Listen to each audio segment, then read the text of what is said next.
정민정은 오늘도 새벽 5시에 일어나 아픈 시어머니의 식사를 준비했다. 쌀통이 바닥을 드러내고 있었지만 그녀는 한숨도 내쉬지 않았다. 50년을 살아오며 가난과 고생은 이미 그녀의 일부가 되어 있었다. 남편은 10년 전 교통사고로 세상을 떠났고 고등학생인 아들 하나를 키우며 시어머니를 모시는 것이 그녀의 전부였다. 엄마, 나 학원비 좀. 아들 준호가 조심스럽게 말을 꺼냈다가 민정의 표정을 보고 입을 다물었다. 민정은 아들에게 미안한 마음을 감추며 다음 달부터 파트타임 일을 하나 더 할게라고 말했다. 그녀의 손은 빨래와 청소로 거칠어져 있었지만 아들을 바라보는 눈빛만은 따뜻했다. 그날 오후 민정이 마트에서 계산대 알바를 하고 있을 때였다. 정장을 입은 중년 남성이 다가와 명함을 건넸다. 정민정 씨 맞으십니까? 잠시 이야기 좀 나눌 수 있을까요? 명함에는 대한법무법인 김승모 변호사라고 적혀 있었다. 민정은 당황했다. 자신에게 무슨 법적 문제가 있을 리 없었다.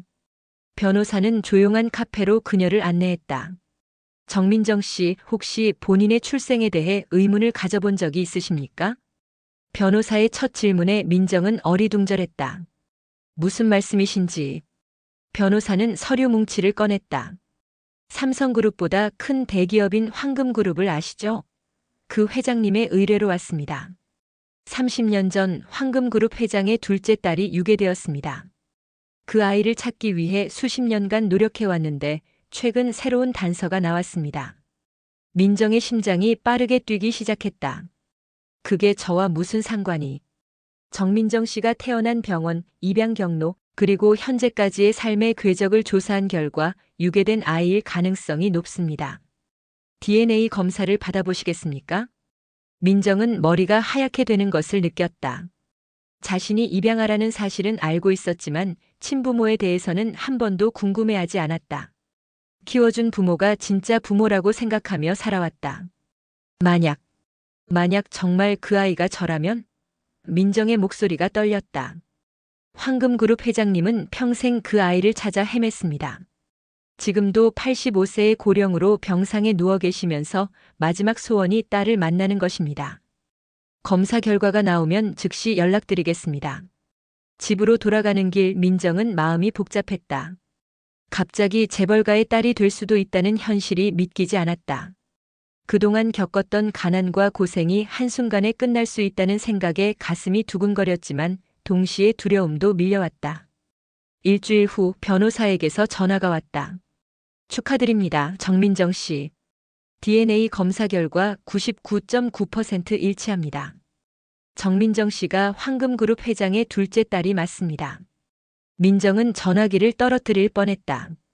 꿈인지 현실인지 구분이 안 갔다. 회장님께서 내일 당장 뵙고 싶어 하십니다.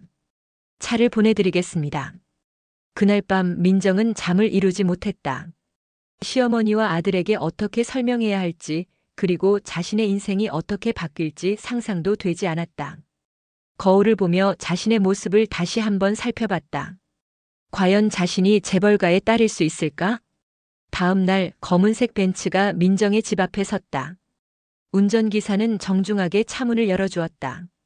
민정은 평생 타본 적 없는 고급차에 몸을 맡기며 새로운 세상으로 향했다.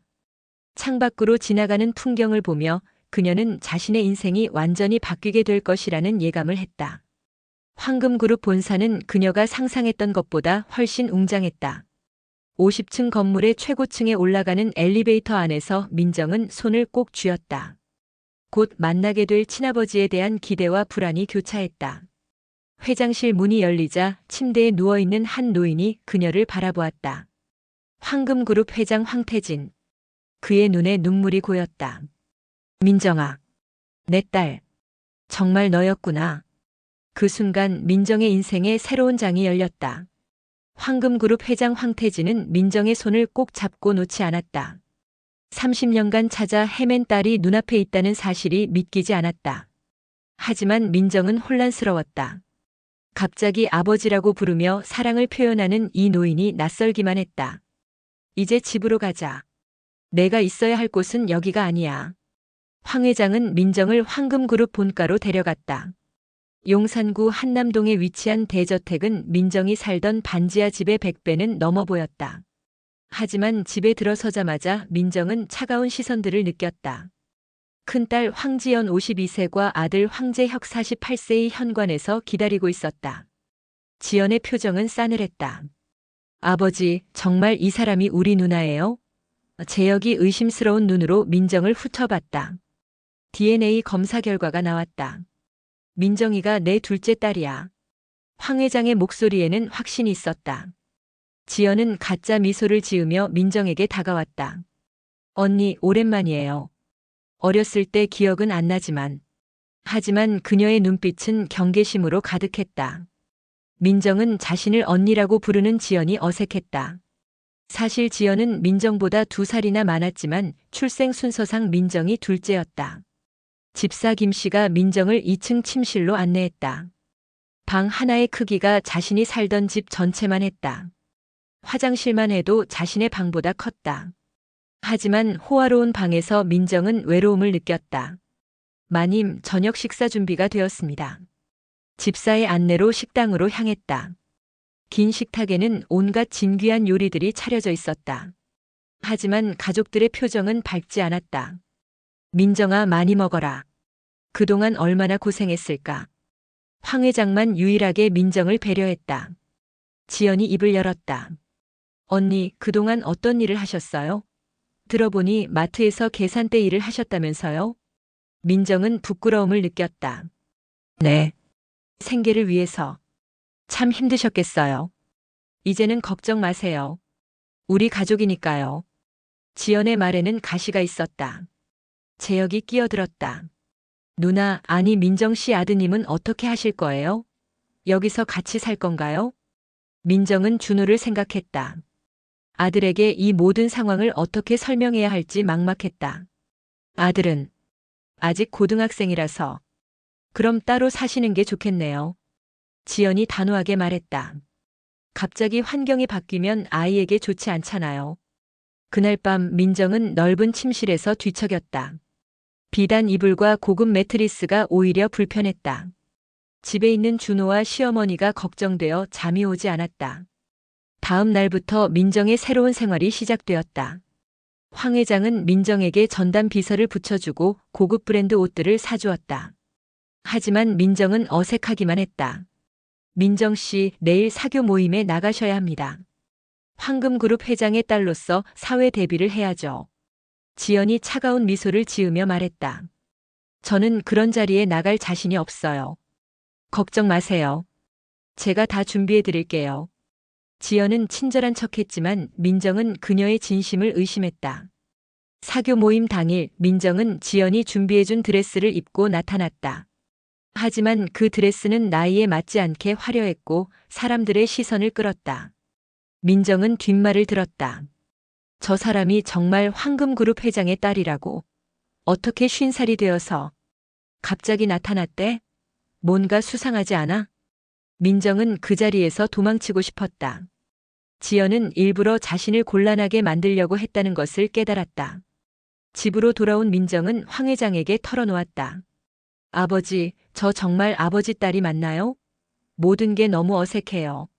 황 회장은 민정의 손을 잡았다. 민정아, 30년의 세월을 하루아침에 되돌릴 수는 없어. 하지만 우리는 가족이야. 시간이 지나면 모든 게 자연스러워질 거야. 하지만 민정은 확신이 서지 않았다.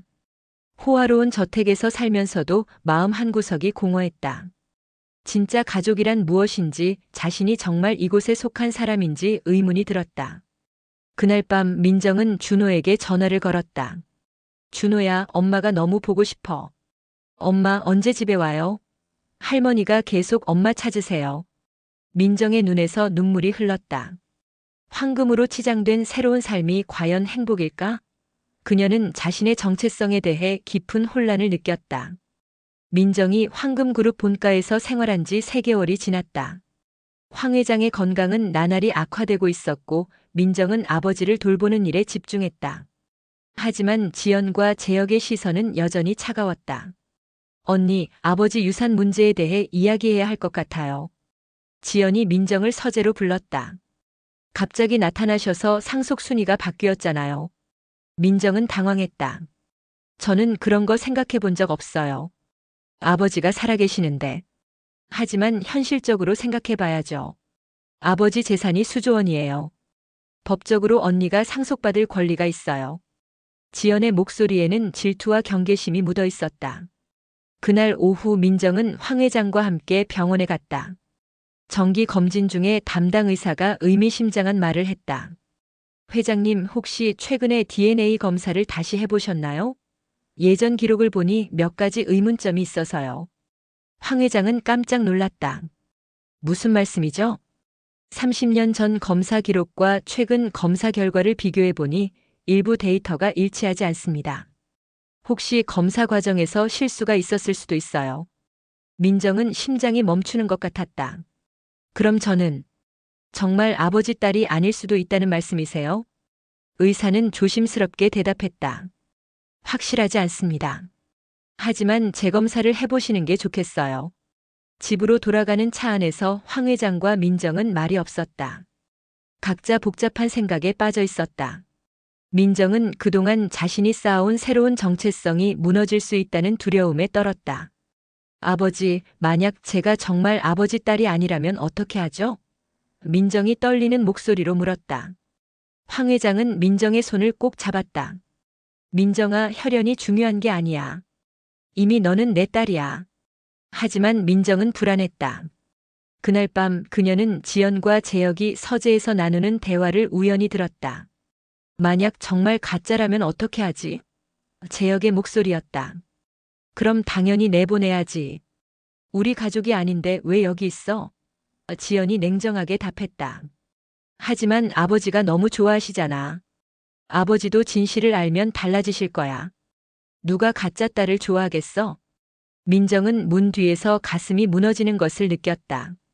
자신이 정말 가짜라면, 이 모든 것이 거짓이라면 어떻게 해야 할까? 며칠 후 재검사 결과가 나왔다. 변호사 김승모가 심각한 표정으로 나타났다. 회장님, 민정 씨, 말씀드리기 어렵지만 재검사 결과 혈연 관계가 확실하지 않습니다. 민정은 의자에 주저앉았다. 그럼 저는 정말 가짜인가요? 확실하지 않습니다. 하지만 처음 검사에서 실수가 있었을 가능성이 높습니다. 황 회장은 충격을 받았다. 그럼 진짜 내 딸은 어디에 있다는 거요? 그때 지연이 나타났다. 아버지, 혹시 저를 다시 검사해 보시면 어떨까요? 어렸을 때 기억이 가물가물하긴 하지만. 변호사는 고개를 끄덕였다.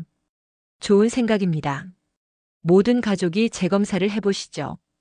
일주일 후 충격적인 진실이 드러났다. 지연이 진짜 둘째 딸이었고 민정은 전혀 다른 사람이었다. 30년 전 유괴 사건의 진실도 밝혀졌다. 지연은 유괴되었다가 다른 가정에 입양되었고 민정은 우연히 비슷한 시기에 같은 입양기관을 거쳤을 뿐이었다. 그럼 저는 누구인가요? 민정이 절망적으로 물었다. 황 회장은 민정을 바라보며 눈물을 흘렸다. 민정아, 미안해. 내가 너무 간절했나 보다. 지연은 승리한 듯한 표정을 지었다. 이제 모든 게 제자리를 찾았네요. 민정은 자신의 정체성이 완전히 무너지는 것을 느꼈다. 3개월 동안 쌓아온 새로운 삶이 한순간에 물거품이 되었다. 그녀는 다시 아무것도 아닌 사람이 되었다. 그날 밤 민정은 짐을 쌌다. 황 회장이 방에 들어왔다. 민정아, 어디 가려고 하느냐? 아버지. 아니, 회장님. 저는 이제 여기 있을 이유가 없어요. 그렇지 않아. 혈연이 아니어도 넌 내 딸이야. 하지만 민정은 고개를 저었다. 아니에요. 모든 게 거짓이었어요. 저는 그냥 아무도 아니에요. 민정은 그날 밤 황금그룹 본가를 떠났다. 다시 반지하 집으로 돌아가는 길, 그녀는 자신의 인생이 한편의 악몽 같았다고 생각했다. 진짜 자신은 누구인지, 어디에 속해야 하는지 알 수 없었다. 민정이 반지하 집으로 돌아왔을 때 집안은 쥐 죽은 듯 조용했다. 준호는 학교에 가고 시어머니는 낮잠을 자고 있었다. 3개월 전과 똑같은 풍경이었지만 민정의 마음은 완전히 달랐다. 어머니, 제가 왔어요. 민정이 조심스럽게 시어머니를 깨웠다. 시어머니는 민정을 보고 냉정하게 말했다. 아, 왔구나. 이제 재벌집 생활이 끝났나?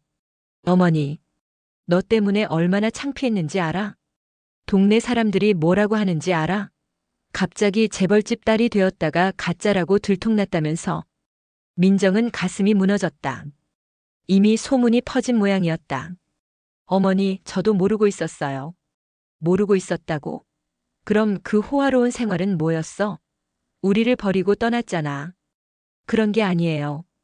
저는 항상 이곳이 제 집이라고 생각했어요. 시어머니는 고개를 저었다. 이제 와서 그런 말 해봐야 뭐해? 이미 다 틀어졌는데. 준호가 학교에서 돌아왔다. 민정은 아들을 보며 마음이 아팠다. 준호의 표정도 예전과 달랐다. 엄마, 왜 그런 거짓말을 했어? 준호가 차갑게 물었다. 준호야, 엄마도 몰랐어. 정말 몰랐다고. 학교에서 애들이 다 알아. 우리 엄마가 재벌집 딸인 척했다가 가짜라고 들통났다고. 얼마나 창피한지 알아? 민정은 아들의 말에 마음이 찢어졌다. 가장 사랑하는 아들마저 자신을 의심하고 있었다. 준호야, 엄마가 설명할게. 설명은 됐어. 이제 예전처럼 살자. 그냥 평범하게. 그날 밤 민정은 혼자 부엌에서 울었다. 3개월 전의 평범한 일상이 그리웠다. 그때는 가난하지만 최소한 가족이 있었다. 지금은 가족마저 자신을 외면하고 있었다. 며칠 후 민정은 다시 마트에 일자리를 구하러 갔다. 하지만 매니저는 난처한 표정을 지었다. 민정 씨, 죄송하지만 요즘 손님들이 많이 물어보세요. 그 재벌집 딸이었던 분이 맞냐고. 제가 일만 잘하면 되는 거 아닌가요? 그게 아니라 회사 이미지 때문에 좀 곤란해요. 다른 곳을 알아보시는 게 어떨까요? 민정은 절망했다. 이제 일자리를 구하는 것도 어려워졌다. 그녀의 과거가 발목을 잡고 있었다. 집으로 돌아가는 길에 한 중년 여성이 민정을 알아보고 다가왔다. 어머, 정민정 씨 맞죠? 저 황금그룹 회장 딸이었던. 아니에요. 잘못 보신 것 같아요. 민정은 급히 자리를 피했다. 하지만 이미 늦었다. 동네 사람들은 모두 민정을 알아보고 수군거렸다. 그녀는 어디로 가야 할지 몰랐다. 그날 오후 변호사 김승모가 전화를 걸어왔다. 민정 씨, 황 회장님께서 보상금을 주시겠다고 하십니다. 그동안 고생하셨으니까요. 필요 없어요. 5억 원입니다. 새로운 삶을 시작하시는데 도움이 될 거예요. 민정은 잠시 망설였다. 그 돈이 있으면 준호 대학 등록금도 해결되고 새로운 곳에서 새로운 시작을 할 수 있을 것 같았다. 하지만 마음 한구석에서는 거부감이 들었다. 정말 필요 없어요. 전해주세요. 전화를 끊고 나서 민정은 후회했다. 자존심 때문에 현실적인 도움을 거절한 것이 맞을까? 그날 밤 준호가 민정에게 다가왔다. 엄마, 미안해. 너무 차갑게 대한 것 같아. 괜찮아, 준호야. 엄마가 이상한 일에 휘말려서 너까지 힘들게 했구나. 엄마, 우리 다른 동네로 이사 가자. 여기서는 계속 살기 힘들 것 같아. 민정은 아들의 말에 고개를 끄덕였다. 정말로 새로운 시작이 필요했다. 하지만 현실은 녹록하지 않았다. 전세금도 없고 일자리도 없는 상황에서 이사는 불가능했다. 민정은 막막함을 느꼈다. 한 달이 지나고 민정은 여전히 일자리를 구하지 못했다. 그녀의 가짜 재벌 딸 이야기는 인터넷 뉴스에까지 올라갔고 사람들의 관심거리가 되었다. 어디를 가도 시선이 따라왔다. 저 사람이 그 유명한. 어떻게 재벌 딸인 척 할 수 있을까? 뻔뻔하게 돌아다니네. 민정은 집 밖으로 나가는 것조차 두려워졌다. 그녀는 진정한 의미에서 고립되었다. 황금그룹 가족도 아니고 원래 가족들도 예전 같지 않았다. 그녀는 어디에도 속하지 못하는 존재가 되었다. 어느 날 저녁 민정은 혼자 앉아 지난 3개월을 돌아봤다. 황금그룹에서의 화려한 생활이 꿈처럼 느껴졌다. 진짜였을까, 가짜였을까? 그 모든 것이 의미가 있었을까? 시어머니가 다가와 말했다. 민정아, 내가 그동안 우리를 위해 많이 희생한 건 안다. 하지만 이번 일로 우리 가족이 너무 상처받았어. 시간이 필요할 것 같다. 민정은 고개를 숙였다. 가족들마저 자신에게서 멀어지고 있었다. 그녀는 진정으로 혼자가 되었다. 그날 밤 민정은 자신의 정체성에 대해 깊이 고민했다. 자신은 누구인가? 어디에 속해야 하는가? 혈연도 아니고 돈도 없고 사회적 지위도 없는 자신은 과연 어떤 가치가 있는가? 창밖을 바라보며 민정은 눈물을 흘렸다. 50년을 살아오며 가장 힘든 시기였다. 모든 것을 잃은 것 같았다. 하지만 이 절망 속에서도 그녀는 포기하지 않기로 다짐했다. 어떻게든 다시 일어서야 했다. 민정이 황금그룹 본가를 떠난 지 2개월이 지났다. 그동안 그녀는 구직 활동을 계속했지만 번번이 거절당했다. 가짜 재벌 딸이라는 꼬리표가 따라다녔기 때문이다. 생활비도 바닥났고 준호의 학비도 걱정이었다. 어느 날 아침 변호사 김승모가 다시 전화를 걸어왔다. 민정 씨, 황 회장님께서 다시 한번 제안을 하고 싶어 하십니다. 시간을 내주실 수 있을까요? 민정은 망설였다. 이미 정리된 일을 다시 꺼내고 싶지 않았다. 하지만 현실적으로 너무 어려운 상황이었다. 무슨 제안인지 먼저 들어봐도 될까요? 직접 만나서 말씀하시고 싶어 하십니다. 좋은 조건이 될 거예요. 결국 민정은 다시 황금그룹 본사를 찾았다. 황 회장은 이전보다 더욱 수척해져 있었다. 병상에서 일어나기도 힘들어 보였다. 민정아, 와줘서 고마워. 황 회장의 목소리는 약했지만 따뜻했다. 회장님, 무슨 말씀을 하고 싶으셨나요? 황 회장은 민정의 손을 잡았다. 민정아, 내가 너에게 너무 큰 상처를 주었구나. 미안해. 아니에요. 저도 착각했던 거죠. 하지만 3개월 동안 함께 지내면서 난 정말로 너를 딸처럼 생각했어. 혈연이 아니어도 상관없어. 민정은 복잡한 마음이었다. 황 회장의 진심은 느껴졌지만 현실은 달랐다. 민정아, 내 제안을 들어봐. 10억 원을 줄 테니 새로운 곳에서 새로운 삶을 시작해라. 그리고 황 회장은 잠시 망설이다가 계속했다. 지연이와 재혁이가 널 인정하지 않는다면 내가 내 양녀가 되어주면 안 될까? 법적으로도 내 딸이 되는 거야. 민정은 깜짝 놀랐다. 양녀요? 그래. 그럼 넌 당당하게 내 딸이야. 황금그룹의 일부도 상속받을 수 있고. 그때 지연이 방에 들어왔다. 그녀의 표정은 차가웠다. 아버지, 지금 뭐 하시는 거예요? 지연아, 민정이를 양녀로 입적하려고 해. 지연은 분노했다.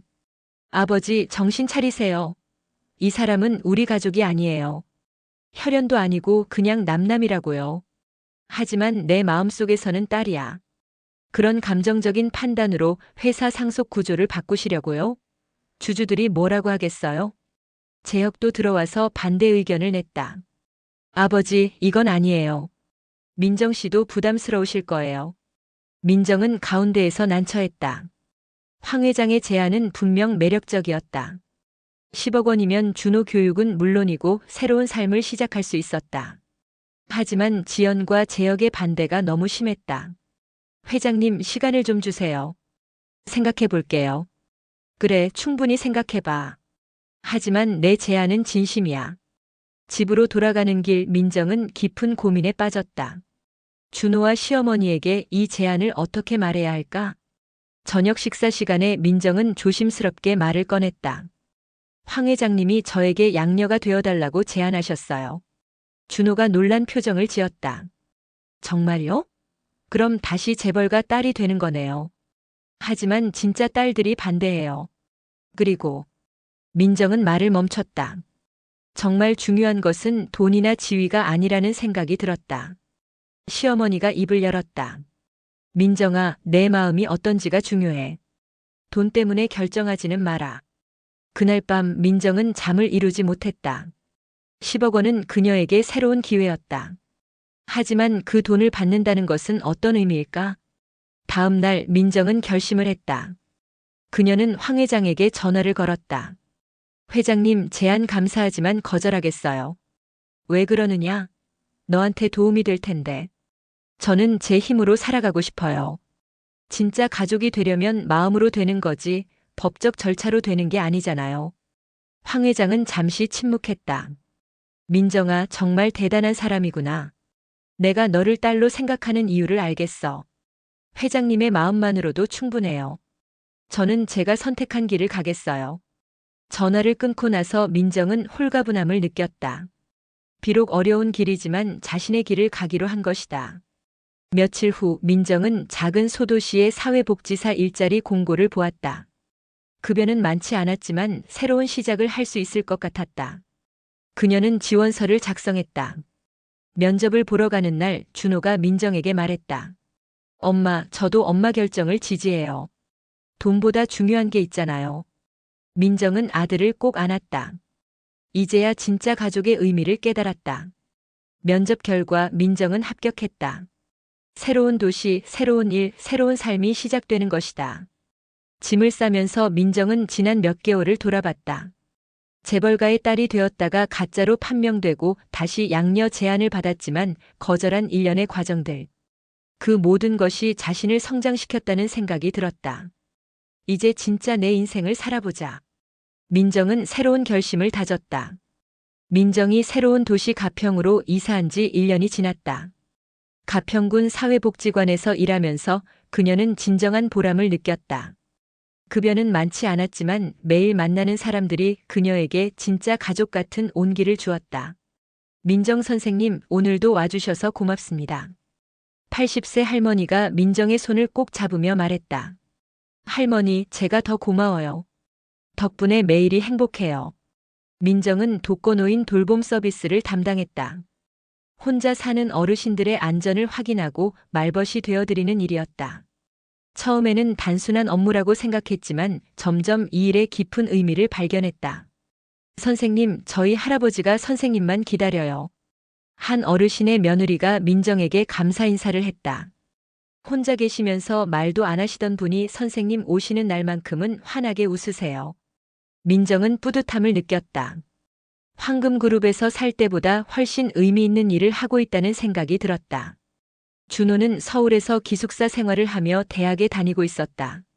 민정이 번 돈으로는 사립대학 등록금을 감당할 수 없었지만 준호는 장학금을 받으며 열심히 공부했다. 엄마, 나도 사회복지학과로 전과하려고 해. 준호가 주말에 가평에 내려와서 말했다. 왜? 컴퓨터공학과가 좋잖아. 엄마 보니까 사람을 도우는 일이 정말 보람찬 것 같아. 나도 그런 일을 하고 싶어. 민정은 감동했다. 아들이 자신의 일을 이해하고 함께하고 싶어 한다는 것이 고마웠다. 어느 날 복지관에 새로운 프로그램이 시작되었다. 치매 어르신들을 위한 인지 치료 프로그램이었다. 민정은 자원에서 이 프로그램을 담당했다. 안녕하세요, 할머니. 저는 민정이에요. 민정이 치매 할머니에게 다가갔다. 민정이? 우리 딸 이름이 민정인데. 할머니가 혼란스러워했다. 그럼 제가 할머니 딸이 되어드릴게요. 그날부터 민정은 그 할머니의 딸이 되었다. 할머니는 민정을 진짜 딸처럼 여겼고 민정도 할머니를 진짜 어머니처럼 돌봤다. 몇 달 후 할머니의 실제 딸이 복지관을 찾아왔다. 선생님, 저희 어머니가 선생님을 딸이라고 하신다면서요? 딸은 서운한 표정이었다. 죄송해요. 치매 증상 때문에. 아니에요. 오히려 감사해요. 어머니가 그렇게 행복해 하시는 모습을 오랜만에 봤어요. 민정은 깨달았다.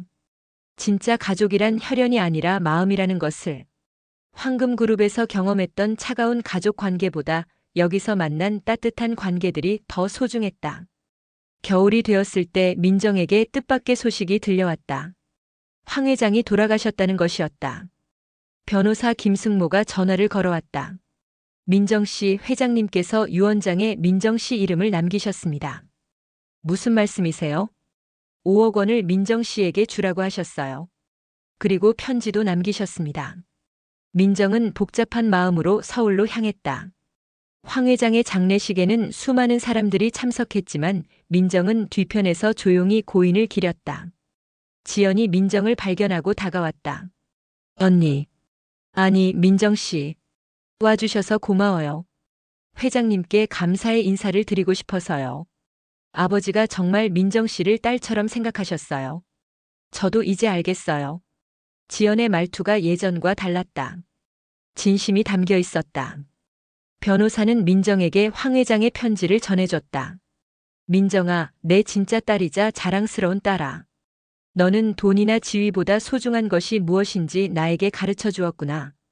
이 돈으로 내가 하고 싶은 일을 마음껏 해라. 너의 인생이 황금보다 더 빛나기를 바란다. 사랑한다, 아빠가. 민정은 눈물을 흘렸다. 황 회장은 진정으로 자신을 딸로 생각했던 것이다. 유산을 받은 민정은 고민했다. 이 돈을 어떻게 사용해야 할까? 결국 그녀는 가평에 작은 요양원을 설립하기로 했다. 황금보다 빛나는 집이라는 이름을 지었다. 돈 때문이 아니라 정말 가족 같은 온기를 나누는 곳을 만들고 싶었다. 요양원 개원식 날 많은 사람들이 찾아왔다. 그동안 민정이 돌봤던 어르신들, 복지관 동료들, 그리고 준호도 왔다. 엄마 정말 자랑스러워요. 준호가 민정을 안으며 말했다. 고마워, 준호야. 엄마도 너 때문에 행복해. 지연과 재혁도 개원식에 참석했다. 그들은 이제 민정을 진정한 가족으로 인정하고 있었다. 민정 언니, 아버지가 언니를 자랑스러워 하실 거예요. 지연이 진심으로 말했다. 저녁이 되어 모든 손님들이 돌아간 후 민정은 요양원 정원에 혼자 앉아 있었다. 50년을 살아오며 가장 행복한 순간이었다. 하늘의 별들이 반짝이고 있었다. 민정은 황 회장을 생각했다. 아버지, 저는 이제 진짜 제 인생을 살고 있어요. 황금보다 빛나는 인생을요. 민정의 인생은 이제 시작이었다. 더 이상 남의 시선이나 사회적 지위에 연연하지 않았다. 그녀는 자신만의 가치로 살아가고 있었다. 몇 년 후 황금보다 빛나는 집은 지역에서 가장 사랑받는 요양원이 되었다. 민정은 매일 어르신들과 함께 웃고 울며 진정한 가족의 의미를 실천하고 있었다. 어느 날 한 기자가 민정을 찾아와서 인터뷰를 요청했다. 정민정 씨, 재벌가의 가짜 딸이었다가 지금은 요양원 원장이 되셨는데 어떤 기분이세요? 민정은 환하게 웃으며 대답했다. 제가 가짜 딸이었다는 건 틀렸어요. 저는 진짜 딸이었어요. 100명 넘는 할머니, 할아버지들의 진짜 딸이요. 그리고 이것이 제 진짜 인생이에요. 황금보다 더 빛나는 제 인생이죠. 민정의 이야기는 많은 사람들에게 감동을 주었다. 진정한 가족의 의미, 진정한 행복의 의미를 깨닫게 해주었다. 오늘도 민정은 황금보다 빛나는 집에서 어르신들과 함께 하루를 시작한다. 그녀의 얼굴에는 진정한 평화와 행복이 가득하다. 돈이나 지위가 아닌 사랑으로 쌓은 진짜 가족들과 함께하는 삶. 그것이 바로 민정이 찾은 황금보다 빛나는 인생이었다.